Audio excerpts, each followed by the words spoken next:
Doubles and triples endorsement. This section covers pulling double-triple trailers, coupling and uncoupling, inspecting doubles and triples, and checking air brakes. This section has information you need to pass the CDL knowledge test for driving safely with double and triple trailers. It tells about how important it is to be very careful when driving with more than one trailer, how to couple and uncouple correctly, and about inspecting doubles and triples carefully. Pulling doubles and triples. Take special care when pulling 2 and 3 trailers. There are more things that can go wrong, and doubles and triples are less stable than other commercial vehicles. To prevent trailers from rolling over, you must steer gently and go slowly around corners, on-ramps, off-ramps, and curves. A safe speed on a curve for a straight truck or a single trailer combination may be too fast for a set of doubles or triples. Doubles and triples are more likely to turn over than other combination vehicles because of the crack the whip effect. You must steer gently when pulling trailers.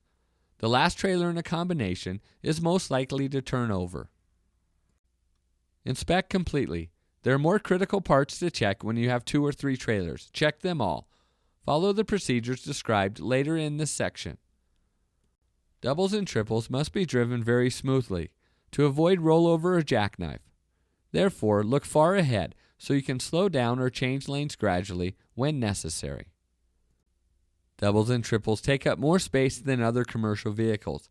They are not only longer, but also need more space because they can't be turned or stopped suddenly. Allow more following distance. Make sure you have large enough gaps before entering or crossing traffic. Be certain you are clear at the sides before changing lanes. Be more careful in adverse conditions. In bad weather, slippery conditions, and mountain driving, you must be especially careful if you drive double and triple bottoms. You will have greater length and more dead axles to pull with your drive axles than other drivers. There is more chance for skids and loss of traction. Parking the vehicle. Make sure you do not get into a spot where you cannot pull straight through. You need to be aware of how parking lots are arranged in order to avoid a long and difficult escape. Anti-lock braking systems on converter dollies. Converter dollies built on or after March 1, 1998 are required to have anti-lock brakes. These dollies will have a yellow lamp on the left side of the dolly. Coupling and uncoupling.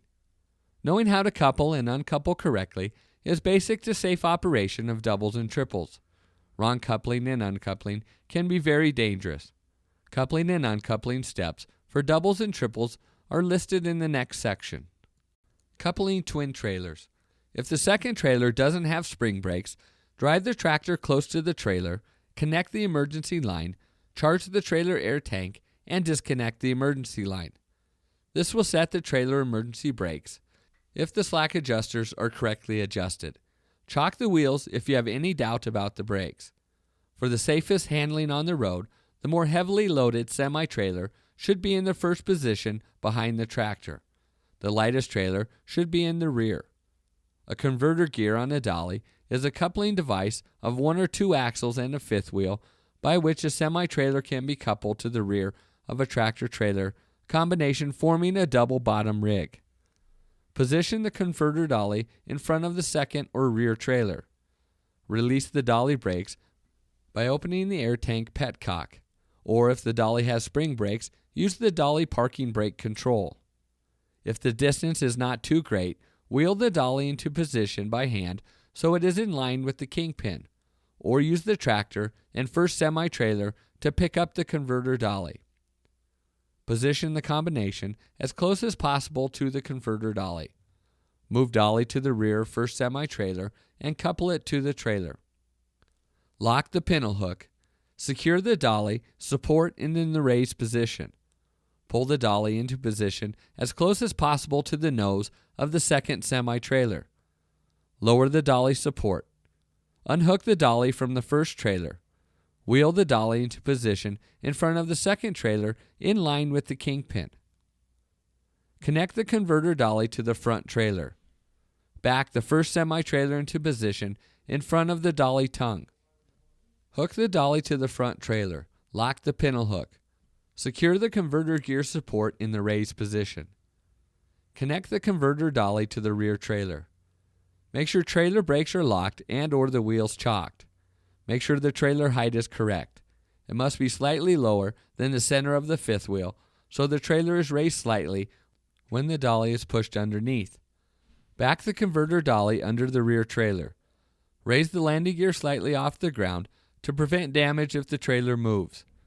Test the coupling by pulling against the pin of the second semi-trailer. Make visual check of the coupling. No space between the upper and lower fifth wheel. The locking jaws are closed around the kingpin. Connect the safety chains, air hoses, and light cords. Close converter dolly air tank, petcock, and shutoff valves at the rear of the second trailer. Open the shutoff valves at the rear of the first trailer and on the dolly if so equipped. Raise the landing gear completely. Charge trailer brakes. Push in the air supply knob and check for air at the rear of the second trailer by opening the emergency line shutoff. If air pressure isn't there, something is wrong and the brakes won't work. Uncoupling twin trailers. Uncouple the rear trailer.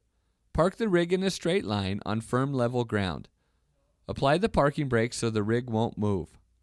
Chock the wheels of the second trailer if it doesn't have spring brakes. Lower the landing gear of the second semi-trailer enough to remove some weight from the dolly. Close air shutoffs at rear of first semi-trailer and on the dolly if so equipped. Disconnect all dolly air and electric lines and secure them. Release the dolly brakes. Release the converter dolly fifth wheel latch. Slowly pull the tractor, first semi-trailer, and dolly forward to pull the dolly out from underneath the rear semi-trailer. Uncouple the converter dolly. Lower the dolly landing gear. Disconnect the safety chains. Apply the converter gear spring brakes or chock wheels. Release the pintle hook on the first semi-trailer. Slowly pull clear of the dolly. Never unlock the pintle hook with the dolly still underneath the trailer. The dolly tow bar may fly up, possibly causing injury and making it very difficult to recouple. Coupling and uncoupling triple trailers. Couple the tractor first semi-trailer to the second and third trailers. Couple the tractor to the first trailer using the method already described for coupling tractor semi-trailers. Move the converter dolly into position and couple the first trailer to the second trailer using the method for coupling doubles. The triples rig is now complete. Uncouple the triple trailer rig. Uncouple the third trailer by pulling the dolly out, then unhitching the dolly using the method for uncoupling doubles. Uncouple the remainder of the rig as you would any double bottom rig using the method already described. Coupling and uncoupling other combinations. The methods described so far apply to the more common tractor-trailer combinations. However, there are other ways of coupling and uncoupling the many types of truck-trailer and tractor-trailer combinations that are in use. There are too many to cover in this section. You will need to learn the correct way to couple and uncouple the vehicles you will drive according to the manufacturer and/or owner specifications. Inspecting doubles and triples. Use the 7-step inspection procedure to inspect your combination vehicle. There are more things to inspect on a combination vehicle than on a single vehicle. Many of these items are simply more of what you would find on a single vehicle. For example, tires, wheels, lights, and reflectors. However, there are also some new things to check. These are discussed next. Additional checks, coupling system areas. Check the lower fifth wheel. It is securely mounted to the frame, no missing or damaged parts. There is enough grease. There is no visible space between the upper and lower fifth wheel. The locking jaws are around the shank and not the head of the kingpin. The release arm is properly seated and safety latch or lock is engaged. Check the upper fifth wheel. The glide plate is securely mounted to the trailer frame. The kingpin is not damaged. Air and electric lines to the trailer. Check that the electrical cord is firmly plugged in and secure. Air lines properly connected to glad hands. There are no air leaks. They are properly secured with enough slack for turns. All lines are free from damage. A sliding fifth wheel. The slide is not damaged or have missing parts. It is properly greased. All locking pins are present and locked in place. If air-powered, there are no air leaks. Check that the fifth wheel is not so far forward that the tractor frame will hit the landing gear or the cab will hit the trailer during turns. The landing gear is fully raised, has no missing parts, is not bent or otherwise damaged. The crank handle is in place and secured. If power operated, there are no air or hydraulic leaks. Double and triple trailers. Check the shutoff valves at the rear of the trailer. The front trailer, the valves are open. The rear of the last trailer, they are closed. The converter dolly air tank valve should be closed. Be sure air lines are supported and glad hands are properly connected. If a spare tire is carried under the converter dolly, make sure it is secured. Be sure the pintle eye of the dolly is in place in the pintle hook of the trailers. Make sure the pintle hook is latched. Safety chains should be secured to the trailers. Make sure the light cords are firmly in the sockets on both trailers. Check the air brakes on a double or triple trailer as you would any combination vehicle. You must also make the following checks on your double or triple trailers. Check that air flows to all trailers. Use the tractor parking brake and or chock the wheels to hold the vehicle. Wait for air pressure to reach normal, then push in the red trailer air supply knob. This will supply air to the emergency supply lines. Use the trailer handbrake to provide air to the service line. Go to the rear of the truck, open the emergency line shutoff valve at the rear of the last trailer. You should hear air escaping, showing the entire system is charged.